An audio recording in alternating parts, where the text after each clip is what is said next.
Halo semuanya, selamat datang di channel Ya Hendy. Buat kalian anak-anak muda yang suka banget sama misteri, konspirasi, dan cerita-cerita true crime bersejarah, kalian udah ada di tempat yang tepat nih. Tapi sebelum kita mulai bedah tuntas kasusnya, jangan lupa buat klik tombol like dan subscribe dulu ya, biar nggak ketinggalan ulasan-ulasan seru lainnya. Udah? Oke, mari kita mulai. Di ulasan kali ini kita bakal ngebongkar sebuah misteri besar dari Nusantara. Ini bukan cuma fiksi ada dongeng pengantar tidur ya. Kita lagi ngomongin sejarah yang bisa dibilang sangat berdarah dan diselimuti aura mistis yang super tebal. Pernah kepikiran nggak sih, jangan-jangan keris empu gandring ini sebenarnya adalah senjata pembunuhan berantai tertua yang pernah ada di Nusantara? Coba bayangin, ini tuh bukan sekedar artefak kuno yang dipajang rapi di museum. Ini adalah senjata legendaris, sebuah murder weapon yang punya jejak sejarah kelam banget. Senjata inilah yang pada akhirnya jadi pemicu runtuhnya sebuah tatanan kekuasaan lama dan melahirkan kerajaan yang super besar, yaitu Singasari. Oke, kita masuk ke bagian pertama, legenda lahirnya keris dan kutukan berdarah. Nah, menurut kisah kuno yang beredar luas, keris ini tuh unik banget. Kenapa? Karena katanya nggak dibuat dari besi biasa, melainkan dari bongkahan meteorit yang jatuh dari langit. Keren banget kan? Keris ini ditempa langsung sama master pembuat senjata tingkat dewa, yaitu Empu Ganding. Tapi masalahnya, si pemesan, yaitu Ken Arok, ini orangnya nggak sabaran. Dia maksa buat ngambil keris yang sebenarnya belum 100% jadi. Dan yang paling gila, dia malah ngetes ketajaman keris itu dengan menusukannya langsung ke tubuh si pembuatnya. Ya, Empu Gandring sendiri. Dalam kondisi sekarat bersimbah darah, Empu Gandring akhirnya melepaskan sebuah kutukan yang sangat mengerikan. Dia bilang, keris itu bakal meminta tumbal nyawa 7 turunan Ken Arok.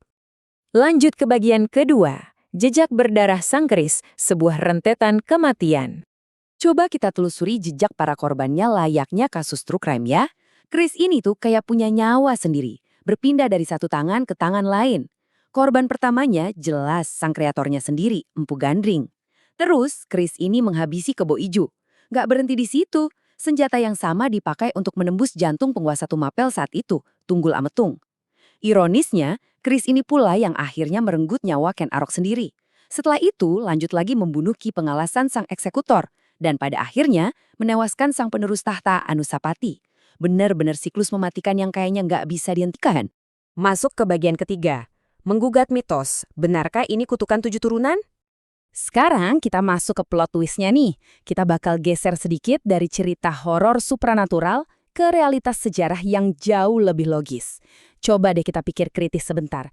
Masa iya sih semua kekacauan ini, pembunuhan berantai ini, murni gara-gara sihir dan sebilah logam yang dikutuk? Mari kita pakai kacamata detektif kita sejenak dan bongkar apa yang sebenarnya terjadi di balik layar. Kalau kita hitung secara matematika dan lihat garis keturunannya, jujur aja, nggak nyambung teman-teman. Mitosnya kan bilang keris ini bakal membunuh 7 keturunan biologis Ken Arok. Tapi coba lihat fakta sejarahnya. Kebo Ijo dan Tunggul Ametung, mereka jelas-jelas bukan keturunan Ken Arok. Terus, yang bikin makin aneh, Toh Jaya, yang notabene adalah anak kandung Ken Arok dari Ken Umang, justru terbunuh karena tusukan tombak atau lembing, bukan pakai keris Empu Gandring.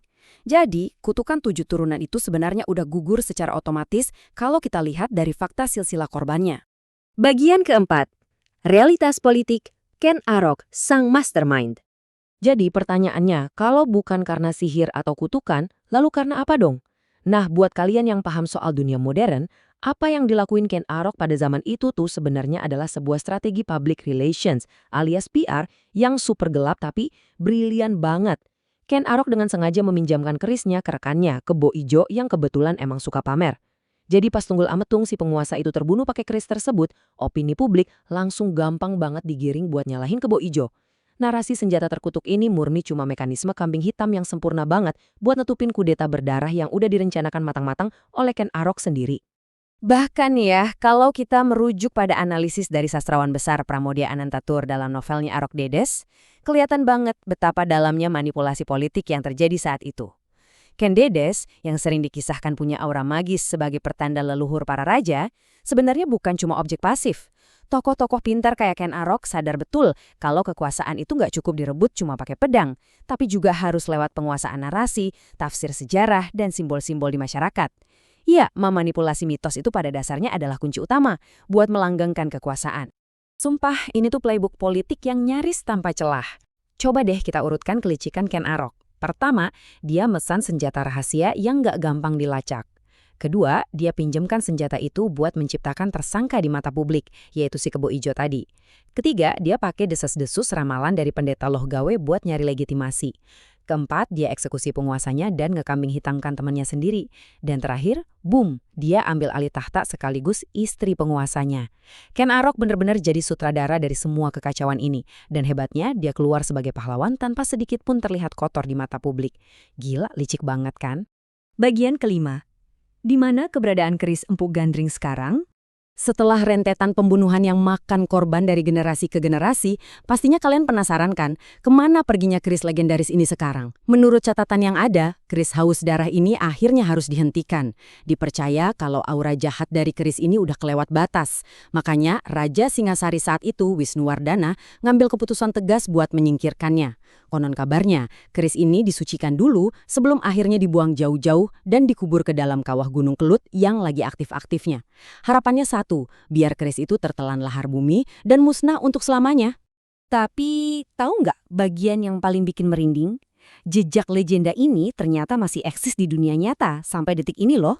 Tempat penyucian pertama yang namanya Sumber Nagan yang ada di Singosari, Malang, itu beneran masih ada. Tempatnya tuh berupa sumber mata air jernih yang tersembunyi di tengah hutan. Dan yang bikin takjub, sampai sekarang kita masih sering nemuin sisa-sisa dupa atau kembang di sana. Karena warga lokal rupanya masih pakai mata air ini buat ritual spiritual tradisional. Rasanya kayak sejarah berabad-abad lalu tuh masih hidup dan bernapas berdampingan sama kita. Nah, sebagai penutup ulasan kita hari ini, aku mau ninggalin kalian sama satu pertanyaan yang cukup provokatif nih. Setelah kita bedah sama-sama, gimana sebuah kudeta berdarah yang super rapi bisa disulap jadi legenda mistis kutukan 7 turunan, kita harus mulai berpikir kritis. Apakah sejarah itu benar-benar objektif? Ataukah sejarah dan mitos yang mengikutinya seringkali cuma alat manipulasi yang sengaja ditulis oleh pihak yang menang, ya sekadar buat membenarkan cara mereka berkuasa? Coba deh kalian renungkan. Oke, sampai di sini dulu ulasan kita kali ini. Jangan lupa untuk terus jadi pembelajar yang kritis, stay curious, dan sampai jumpa di bedah sejarah seru berikutnya.